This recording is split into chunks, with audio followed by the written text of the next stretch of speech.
What's going on, guys? Sharpshot here. Hope you guys are having a great day so far. So for today's video, we're going to be looking at the top 10 best killer perks in DBD 2022. These are must-have perks in your main build, and when you are picking your build, this perk pool is where you should be picking most of your perks from. So yeah, without further ado, let's get right into the video. Coming in at number 10, we have No Way Out. Once the exit gates are powered or all 5 generators have been completed, whenever a survivor interacts with the exit gate switch to try and open the exit gate, you receive a loud noise notification and the entity blocks that exit gate from being opened for 12 seconds at base, and for every survivor you've hooked at tier 3, you also gain an additional 12 seconds up to a maximum of 60 seconds at tier 3. You do only get value out of this perk in the end game, but the fact that you can stall the survivors for an entire minute not being able to escape will really let you catch up and get some hooks and maybe even get some kills late in the trial, when usually they would have just opened the exit gate and left right away. The fact that you also get a notification for which exit gate is open allows you to go straight to the survivors and not waste any time out of that precious minute. Coming in at number 9, we have Discordance. At tier 3, any generator within 128 meters of you that's getting worked on by 2 or more survivors gets highlighted by a yellow aura, and for the first time that gen gets highlighted, you also get a loud noise notification at that gen. And once the criteria for that highlighted aura is not met, the aura lingers for 4 seconds. This is a really good information perk that you basically get value of the entire trial whenever survivors are working on a gen. It gives you information of which gen is really getting worked on and is really getting progress because 2 or more survivors are working on it. So it'll let you know which gens you need to go contest. This is also really good at the start of the trial, where most of the time survivors usually group up on 1 or 2 generators. So it'll really let you know where you need to go to find survivors quickly and which gens to contest at the start of the trial. And this perk especially shines if you're a really fast killer like Billy, where you can actually travel to those gens that are highlighted really quickly. Coming in at number 8, we have Tinkerer. Whenever a generator is repaired at 70% of its progress, that gen gives off a loud noise notification, and you also get the undetectable status effect for 16 seconds at tier 3, meaning that you don't reveal any terror radius at all. So this perk is really good because it lets you know which gen is almost about to pop, and it also gives you a last chance to actually defend it because you can creep up on the survivors working on that gen with your undetectable status effect. So you'll be able to really catch the survivors off guard working on that gen, and you should hopefully be able to defend it and not let it pop. As I said before with Discordance, this perk really shines on killers that are really quick because wherever you are on the map, you'll be able to contest it if you're really quick. Coming in at number 7, we have Infectious Fright. Whenever you down a survivor into the dying state, any survivor in your terror radius gives off a scream revealing their location for up to 6 seconds at tier 3. This is probably the best slugging perk in the game, so if you're a killer that's really good at slugging like Nurse for example, you're going to get a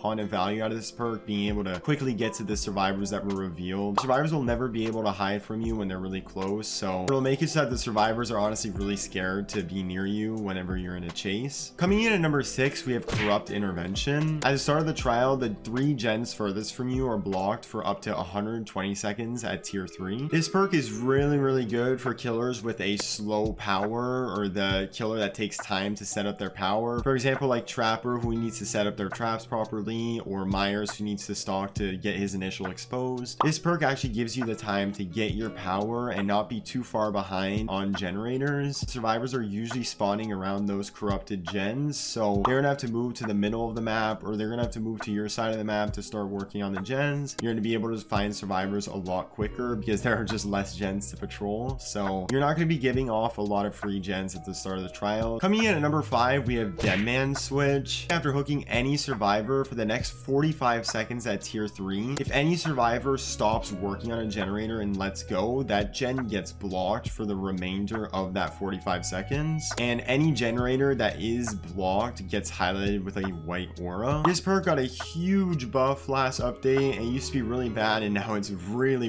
good. This used to be that only the Obsession getting hooked would block the generators, but now any survivor you hook activates this perk, so anytime you get a hook, there's a chance that a gen gets blocked for up to 45 seconds. You actually get to know which gen gets blocked. You actually get to go straight to that gen and maybe even find survivors really easily. Coming in at number 4, we have Pop Goes the Weasel. After you hook a survivor with Pop for the next 45 seconds at tier 3, the next generator you kick and regress will regress for 20 25% progress. This perk is really good if you're an aggressive killer that hooks a lot of survivors really quickly. You get value out of this every time you hook someone, so you're basically going to be able to patrol generators and never let any progress get done on those generators that you kick, because a fourth of the progress gets immediately deleted, and that's pretty big for the survivors, especially if they're far into a gen. You'll just be kicking them for such big progress that by then you'll be able to just keep patrolling back to that generator, so it'll take so much time for them to recover and eventually finish that generator. Coming in at number 3 is one of the newest killer perks in Scorch Hook Pain Resonance. This is a Scorch Hook perk, so at the start of the trial, 4 hooks are highlighted in white aura and are turned into Scorch Hooks, and whenever you hook a survivor onto one of those Scorch Hooks, the generator with the most progress at tier 3 explodes and regresses instantly for 15% of its progress. It'll immediately start to regress as well, so it'll lose even more progress. If a survivor was working on that generator, then those survivors will scream and reveal their location. I personally think that this perk is an even better version of Pop, because you don't have to have an aggressive killer to run this perk. Literally, you don't even have to go up to the gen to do damage to it. It instantly pops the most important gen and the most worked on generator. If a survivor is even working on it, it'll even reveal the location of which generator is getting worked on the most, but it'll also allow you to contest that gen and actually find survivors really easily. Coming in at number 2, we have Barbecue and Chili. After you hook someone, every survivor's aura that's 40 meters away from you gets revealed to you for 4 seconds. On top of that, every time you hook a new survivor for the first time, you gain a stackable 25% bonus blood points up to a maximum of 4 for 100% bonus blood points at the end of the trial. So this is, in my opinion, the best information perk and also the best blood point perk for the killer side. Once you get really experienced as killer, this perk starts to shine a little bit less on the aura reading, but it shines so much on the bonus blood points. Honestly, as killer, it's pretty easy to just go out there and hook every survivor once, so you'll basically be getting a consistent double blood points every time you run this perk, which is insane. On the aura reading side of things, you'll get to know which generators they're working on, if they're healing a survivor, honestly if they're doing anything at all, and it'll give you a good indication on where you should go next, and you'll be wasting virtually 0 time trying to find new survivors because you know the aura where they are, so you'll be able to go straight to them. Coming in at number 1, you guys probably could have guessed it, but we have Territorial Imperative.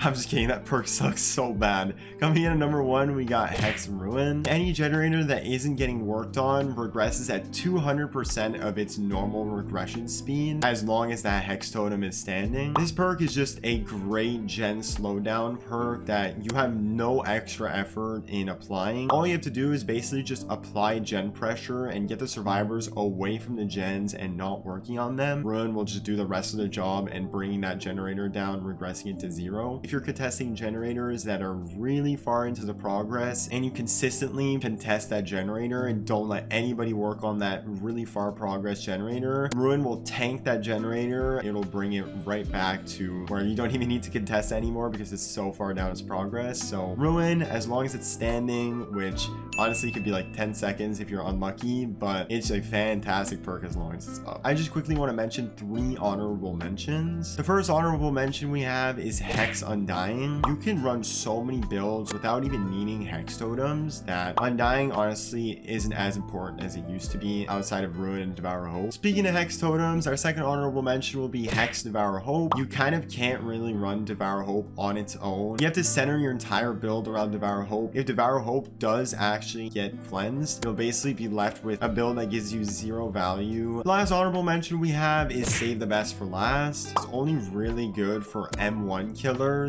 If you have a killer that relies heavily on their M2, you're not going to get too much value out of this. So yeah guys, those are my top 10 killer perks and honorable mentions for 2022. Let me know what you guys thought about my top 10 in the comments below. So yeah guys, that's been the video. Thank you guys so much for watching. Leave a like and subscribe if you're new. This has been Sharpshot, and I will see you guys in the next video.